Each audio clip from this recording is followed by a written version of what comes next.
1822 back with another AEW Dynamite review. Before I talk about Dynamite, make sure y'all hit that like button for your boy because it definitely helps the channel out. Now, the last time we watched AEW Dynamite, we watched a brand new World Heavyweight Champion get crowned.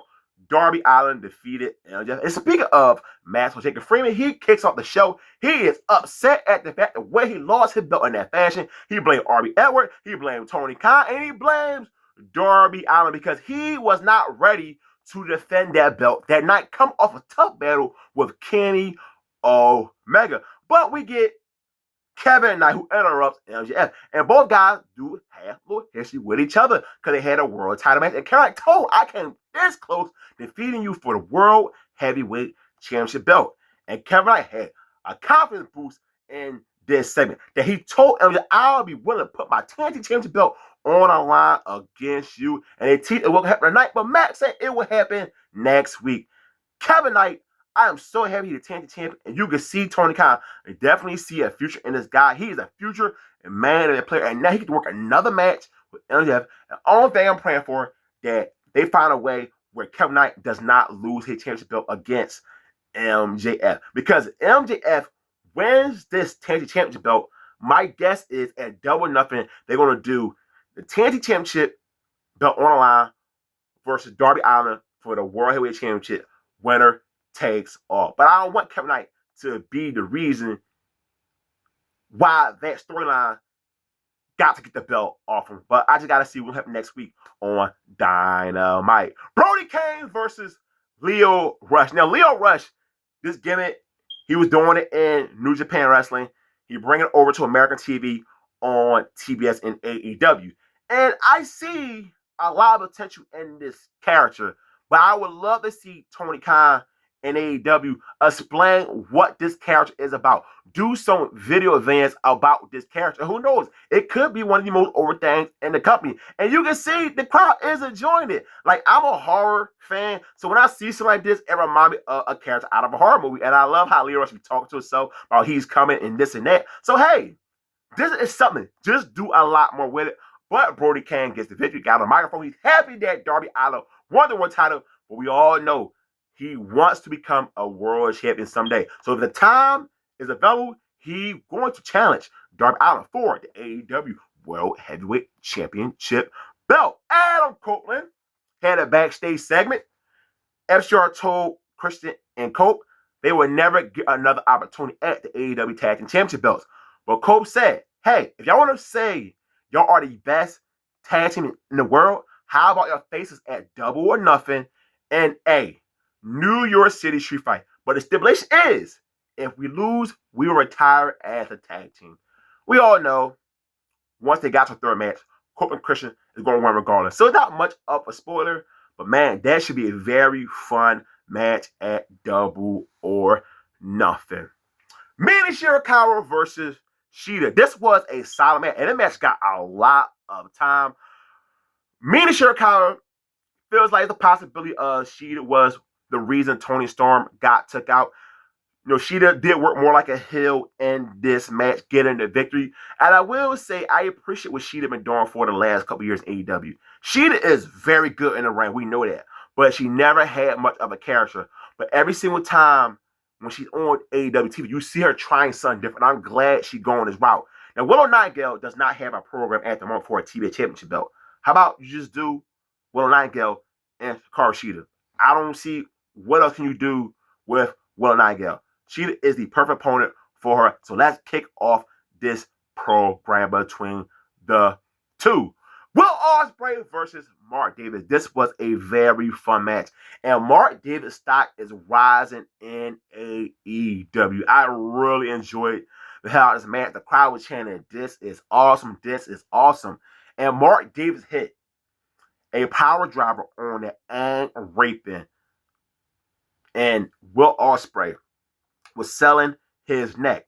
Now, I'm like, okay, please do not devalue what just took place. Because I was assuming Ospreay, okay, they're going to check on him while he continued to sell his neck. And then they were cheating about having Ospreay hit a blade, 1, 2, 3, you're winning. But no, Will Ospreay was not able to continue in this match. So your winner, Mark Davis, biggest win of his career in AEW. And then he'll do it again.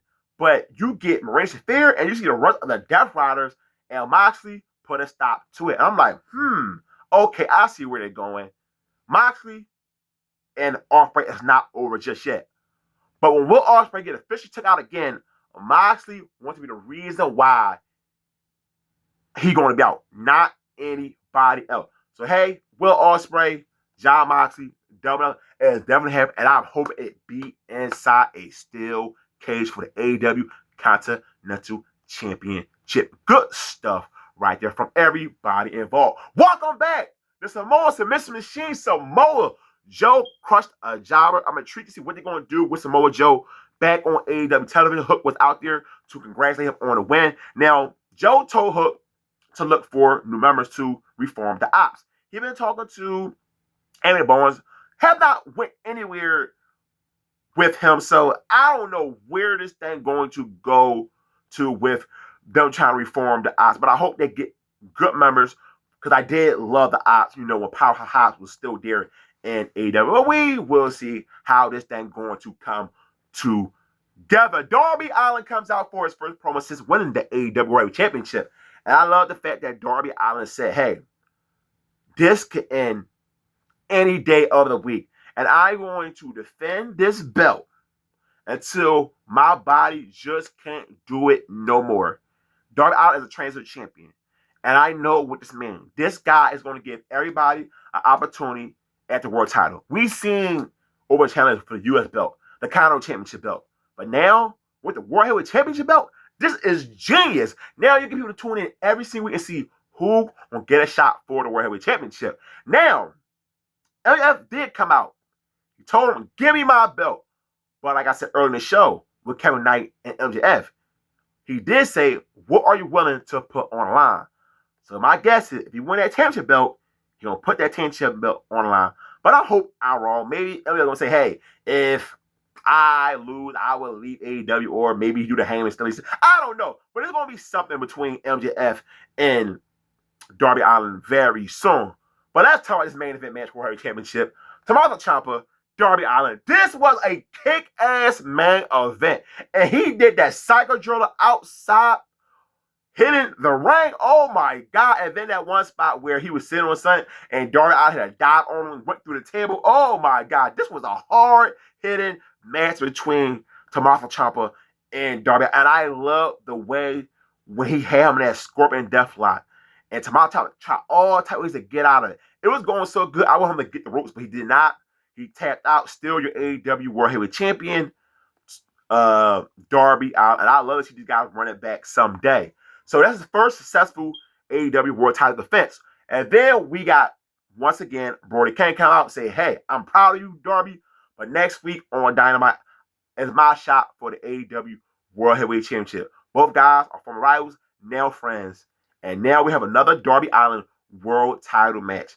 This is going to be some fun stuff with Darby Allin. And I don't think there's ever been a transition champion run that's going to be good as this. And I guarantee you, each episode of Dynamite, you will see a world title match with Darby Allin. This is something to really look forward to. Because I want to see a bunch of guys who never got a shot to get one with Darby Allin. And Darby Allin, Tommaso Ciampa, to be the first title defense, he did the damn thing. I'm going to give this man A in his first title defense. I enjoyed the episode of AEW Dynamite. I'm looking forward to next week between Brody King and Darby Allin, because I love they past matches. So, if you watch AEW Dynamite like me, who did enjoy the show, give me your thoughts on the show. Negative, positive, I'll inspire right content per usual. Hit the like button on this video. Of course, don't forget, hit the subscribe button. I'm out. Peace.